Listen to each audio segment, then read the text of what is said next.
said to myself, I used to think certain things were the hardest thing in the world. I think it's the hardest thing in the world to know everything just about who you are being a Jew. But we'll get there. Yeah. The more we know, the more we realize we don't know, but we really enjoy it. Yeah. Okay, so we're going through the Kitzur Shulchan Aruch, and we're in the section of prayer. We're going through the different sections of prayer, and we are up to the Amida, section 18. We spoke about the time for davening yesterday, how ideally it should be done at sunrise, but it could be done up until the first third of the day, not the first quarter like the Shema, but we have an added hour up until the first third of the day, which at the moment in Johannesburg is at around 10:30 a.m. That's the latest to say the Amida. If that time passed, then you lose the time of davening the Shemona Esrei in its time, but you can still fulfill the mitzvah up until midday. And if you intentionally didn't daven until midday, then it is something that cannot be corrected. Then we spoke about how a person should start davening Shemona Esrei, and once I was at it, I gave a little bit of an introduction of what davening is all about, an opportunity to not only ask Hashem for our needs, but to connect to Hashem in the most unbelievable way. And since Hashem is the King of all kings, so we've got to realize that we're approaching a king. And we spoke about taking 3 steps back so that we can take 3 steps forward. And as we take those three steps forward, we step up to greet the king. And we spoke about it not having any interruptions whatsoever between that final blessing before the Amida and the Amida itself in the morning prayers. And that brings us to section 3. I believe this is where we were up to. When davening, you should be mindful that the divine presence is in front of you. As the Pasuk says, pour out your heart like water before the presence of Hashem.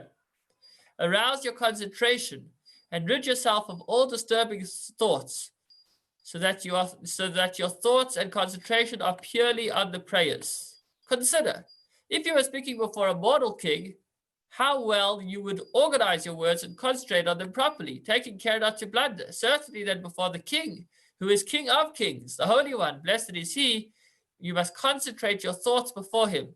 Because to Hashem, blessed be his name, though it is the thought is the same as speech. So it's quite a intimidating thought that he doesn't only hear what we say, but he actually hears everything that we think. And he scrutinizes all thoughts. Before davening, consider the exalted majesty of the Almighty, blessed is his name, and the insignificance of man, and banish the thoughts of all humanistic pleasures from your hearts. As a chassid, one could relate to this, because when standing in front of the Rebbe, one felt that the Rebbe was able to see all of your thoughts, and it was a very scary moment. Scary, not as in that something bad will, God forbid, happen, but scary as in intimidating, recognizing that the Rebbe was kind of able to see through you and see what was going on in your life, and you wanted to make sure that you were in top notch. And the Rebbe, just as a tzaddik, when we're standing in front of the King of Kings, Hashem himself, so we should be very cognizant of the fact that the King of Kings is looking right through us, and therefore we should clear our mind of all foreign thoughts and focus on the davening. Section number 4, that was as far as intention, and now as far as the translation and concentration. When davening, one should concentrate on the meaning of the words that one utters with one's lips. As the verse says, guide their heart, let your ear be attentive. Ear being attentive means not just that we hear ourselves saying the words, but we should think about what we are saying. Many prayer books have been published and with translations, enabling everyone to study and understand the meaning of the verses, of the prayers. If you're unable to concentrate on the meaning of the words, at the very minimum, while davening, you should think about matters that humble the heart and direct your thoughts towards your Father in heaven. Should a profane thought enter your mind in the midst of davening, the Amida, you should be silent until you manage to push the thought out of your mind. So this is quite interesting. You say that it is important to understand what we are saying when we daven. That said, it's not always so easy to do that. So if you're not able to know the meaning of everything that you're saying, you should have a general mindset of an awareness that you're standing before Hashem, before your Father in heaven. This is very relevant because one of the most common questions I get asked is it better to daven in Hebrew without understanding or in English understanding the words? And the answer is typically there is no straightforward answer because there's advantages in both. I said advantages in understanding what you're saying, and there are advantages in using the holy tongue. Truth be told, the Shulchan Aruch does seem to give more weight on understanding what you're saying, even if it's in a foreign language, over saying it in Hebrew. But obviously, we shouldn't suffice at that. We want to use the holy tongue. So generally, what is suggested is for people to daven a certain amount in English, and gradually, once they've davening it in English, they're learning the meaning of those prayers, then to gradually switch over to start saying more and more in Hebrew as well.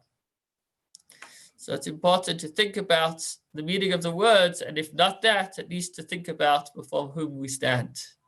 That is about translation and concentration. And now to posture and nusach. Your feet should be placed next to each other, as if they were only one, to resemble the angels, of whom it is said, and their feet were straight feet. So by having our feet together, we're like the angels, which means their feet, ragleim, appear as 1 foot, regel. Your head should be bent slightly, tilted forward, and your eyes closed so as not to gaze at anything. This was written 100 years ago when I don't know how available Siddurim were.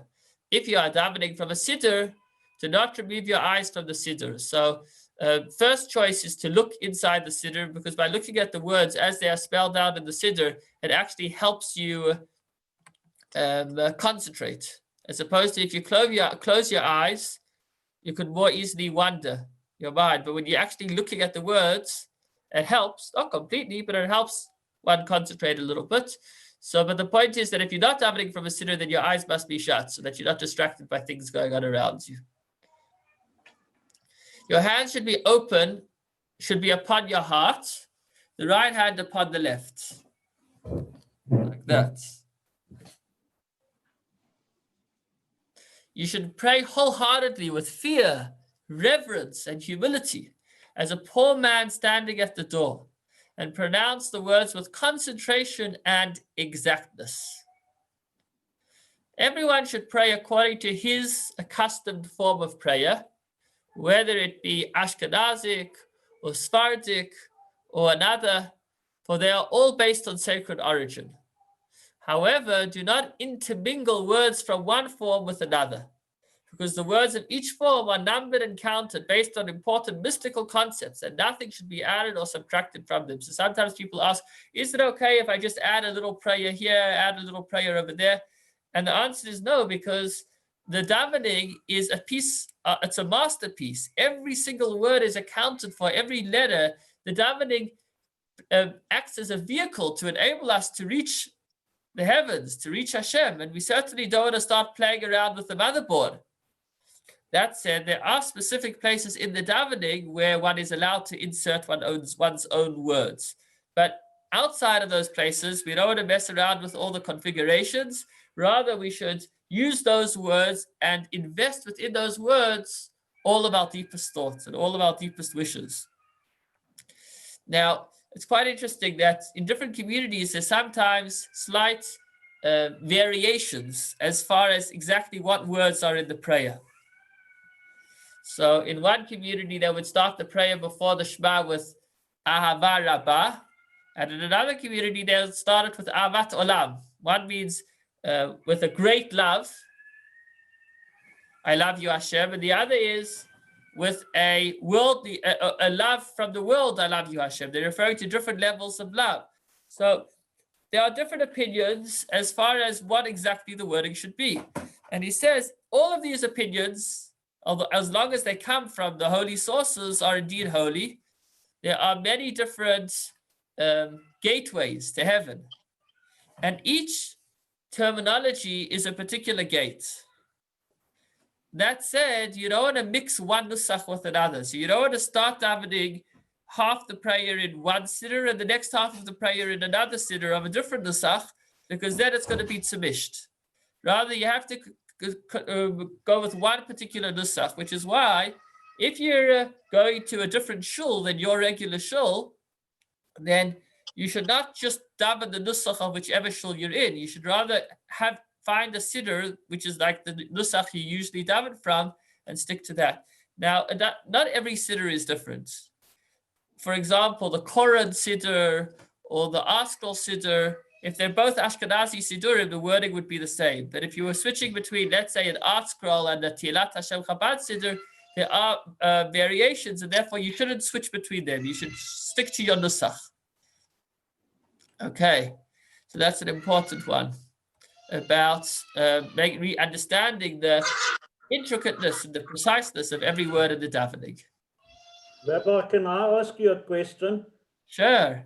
If you only know, let's say, half a prayer in Hebrew, can you do half in Hebrew and the balance in English? Or should you do the whole thing then in English? I believe you can. You can switch in the middle of a paragraph. Yes. Thank you. Okay. I've also got one question here, just while I'm pausing. You're saying, and what you're saying is we have to say this thing accurately and not change anything and do it exactly as it is. Now, sometimes it happens, even on things you know virtually off by heart, that you mispronounce a word. Okay, even though you're reading to yourself, saying the Amida, do you correct yourself and re-say the correct word, or do you carry on if you've noticed you've made the mistake? So if you realize you made the mistake, as soon as you made it, then you should repeat it and say it correctly. If you've already moved on to the next section, then unless you know that the way that you pronounced the word changed the meaning of the word, you wouldn't go back. If you knew that the way you mispronounced it actually gave the word a different meaning, then I think it may depend whether it's the beginning or end of the blessing or the middle of the blessing.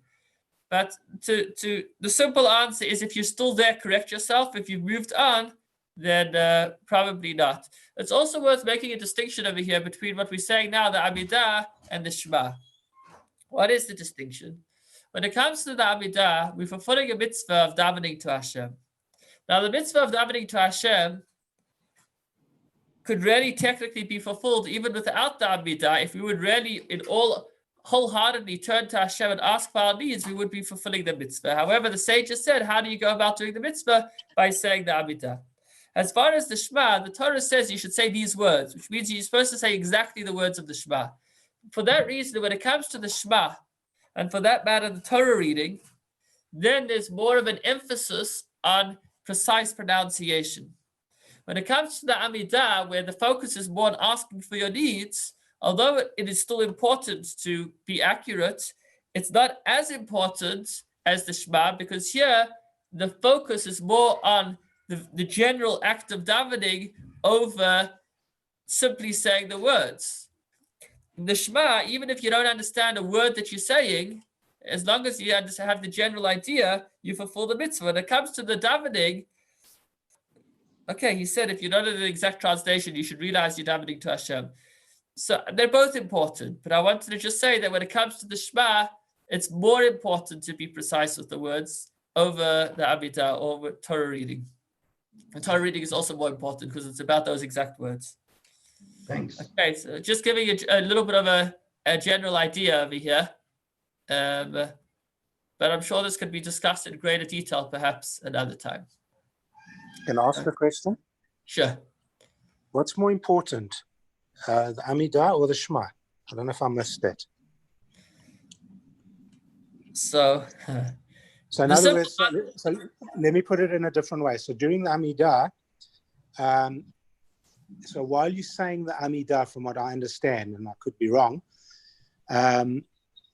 if you're behind in the service and you're catching up and you're doing the Amidah or the other Shema's before the Amidah, but I'm just using this as an example, you wouldn't interrupt the Amidah to say the Shema. Correct. Is that correct? Correct. So in that way, does that mean that the Amidah is more important than the Shema?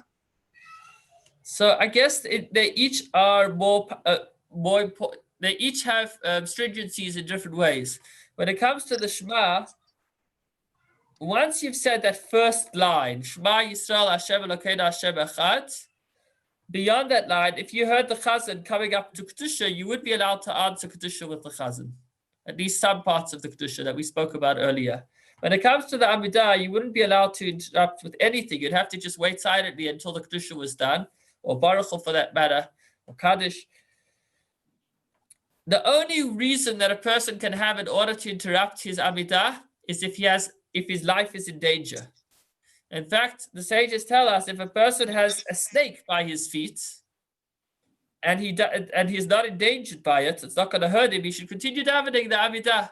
If it's a scorpion, he should run, because that's more, the rabbis are saying that the snake is not going to attack unless it is jeopardized, as opposed to the scorpion that could just sting for no reason. But this illustrates how important the Amidah is, that we don't even make an interruption for anything unless our life is literally in danger, even if it was a snake. Unless it could be nowadays, if a person sees a snake in town, then it is life threatening. But the point is that literally, even if you had a snake by your side and your life wasn't at threat, then you wouldn't be allowed to stop the Amidah. So as far as interruption is concerned, the Amidah is much more serious than the Shema. As far as the mitzvah of davening and the mitzvah of Shema, so according to some opinions, it's just the first line. And the truth is, during that first line, Shema Yisrael Hashem Elokeinu Hashem Echad, also no interruptions can be made whatsoever unless your life is in danger. So maybe I would say that the Amidah and the first line of the Shema are in line, but beyond the first line of Shema, stricter rules apply to the Amidah. That's a short answer. That's the long, short answer. Thank you. That's a matter of opinion. Okay, so finally, let's do one more halacha, because I see it's 5:19. He says, take care to pray quietly so that only you yourself may hear what you are saying. But someone standing next to you should not hear your voice, as the Torah says regarding Hannah.